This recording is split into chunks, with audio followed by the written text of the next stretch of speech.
On l'avait quittée en larmes et dépressive, on la disait perdue pour la musique, on la retrouve aujourd'hui en maman heureuse et convertie à l'islam.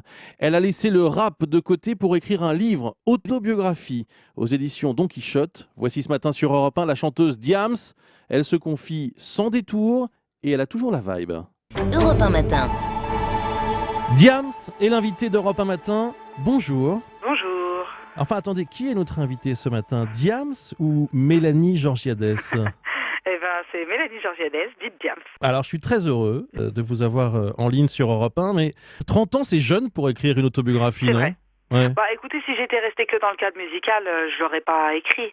Maintenant, c'est vrai que comme ça a touché aussi à ma vie privée et puis à mes choix personnels, quand, si vous voulez, on m'a un peu livré en pâture à l'époque avec des photos volées et que tout le monde a parlé à ma place, c'est vrai que je me suis sentie le besoin de parler moi aussi. Vous racontez votre parcours de votre naissance à Chypre en 1981 jusqu'au sommet de la gloire au milieu des années 2000. Alors ouais, on déconne, ouais, on étonne, non, non, c'est pas l'école qui nous a dicté nos codes, non, non.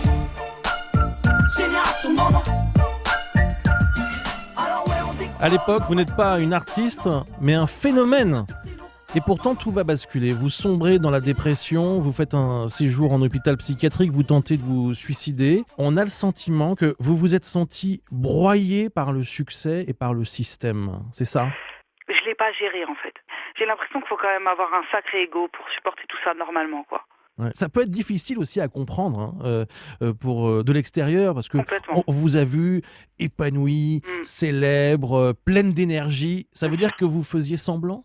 Non, en fait, ce que j'essaie d'expliquer, c'est que dans le feu de l'action, j'oublie, puisque c'est la seule chose qui me tient. C'est-à-dire qu'être sur scène pendant 2 heures, je pensais pas à mon mal-être. Mais le problème, c'est que j'étais pas sur scène pendant 24 heures, donc il y avait 22 heures à gérer à côté.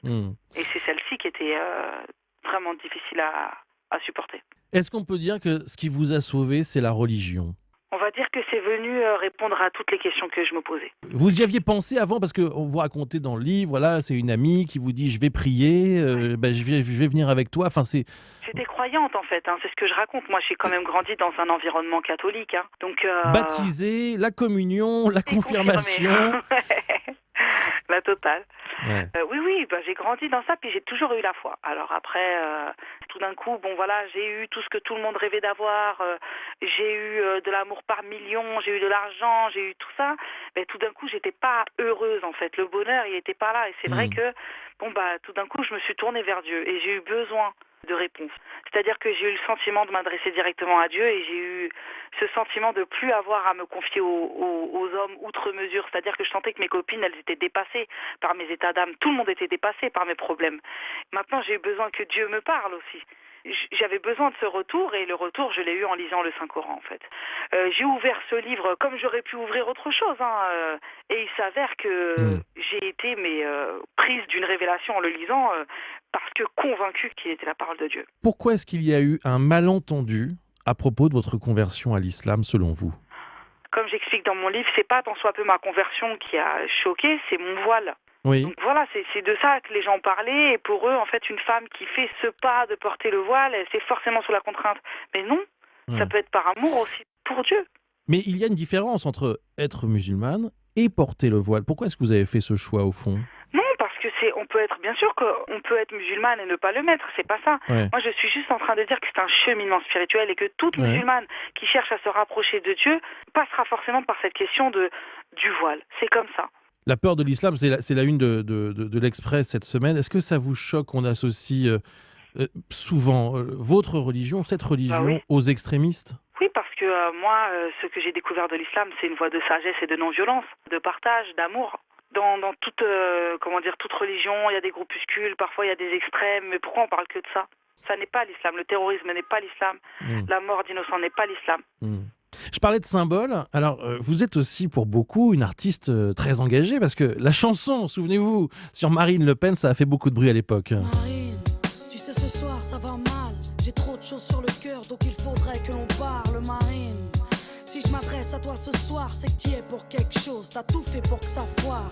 Marine Le Pen qui a réclamé il y a quelques jours l'interdiction du port du voile et de la kippa dans les espaces publics. Vous êtes senti visé ? Oui, c'est surtout la liberté qui est visée, je pense. C'est la liberté d'être soi-même, la liberté de vivre sa religion sereinement. Voilà, on peut pas dicter un mode de pensée et puis imposer aux gens d'être comme ça. Non, on a le droit d'être religieux. Bon, pourquoi est-ce qu'on n'a pas pu se rencontrer ?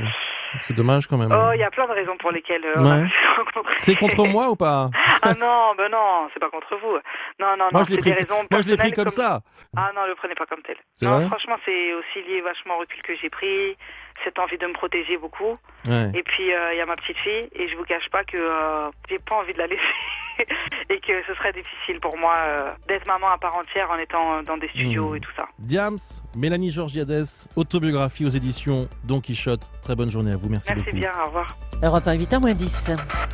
L'une des très rares interviews accordées par Diams à l'occasion de la sortie de ce livre, c'était donc il y a quelques instants sur Europe 1.